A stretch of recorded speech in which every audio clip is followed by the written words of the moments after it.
باشی برم دزگاه خیرخوازی بارزانی لگلا جهه شانازیه مروف خدمتکار ملتی خوبید. اوه دروشمه دزگاه خیرخوازی بارزانیه.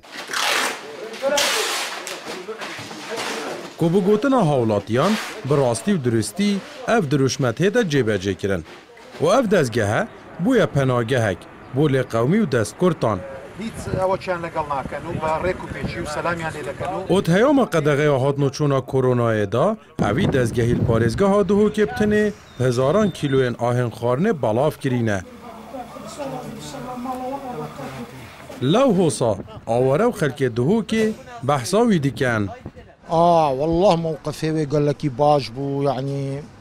والله تقصير نكرن هاري كاريت كرن براستي يعني مروف محتاج تشتي بوبا يعني شمرت كرن يعني قنج ياخذ مالي خوش مر كرن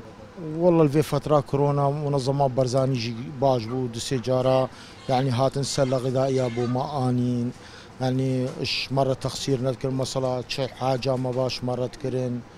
قال لك باش بو يعني حتى مجال هبوط قنج بو کرونا دا گله کاری راستینانه بردرگی و هاری مدگر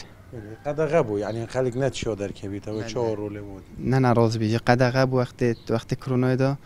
بس اون هر هاری کاری دینانو سیارات تشتینانه بردرگی بو خلق فقیر و هجار برپرس اوفیسا دهوک جی دبیجید اما ما پیچه بوی و هیچ زیده تر ما خدمت حولاتی ها کریه بی فرق و جداهی وبتنی سر دریا ملگل خلکی اوه ام همو کردستانی و مروفین و هر جهه که مزانی کوپیتوی منه ده اکثر گهینه ویره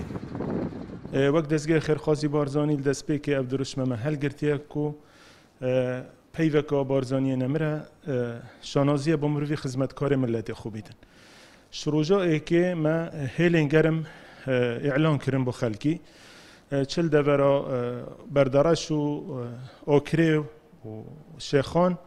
ایکا دیجی المنطقه زاخو والشيلو دزيجي وهروصا سنتري باجيري في فترة شوية كو كورونا وخلقنا شادر كفيتو بارابتري اف خلقي كوروجانا شولت كر امشاينا هاري كاريات خوب جهينينا 16803 خزانة كو بنا بترش 100,000 هولاتي سودمند بونش هاري كاريات ما جبو گهاندنا هاریکاریان بو دست کرتول قومیان ناو دزگه خیرخوازی بارزانی لسرزاره هر ایکیه و اف ناوه بویا براندک جوان و مازن یه مروواتیه و لدم قدغه هاتنو چونا کرونا دا به هزاران خیزان مفادارن هاریکارین اوی دزگهی بونیل پارزگه ها دهو که او حولاتی رولیوان بلند بینن چکدار جمال کردستان 24 دهوک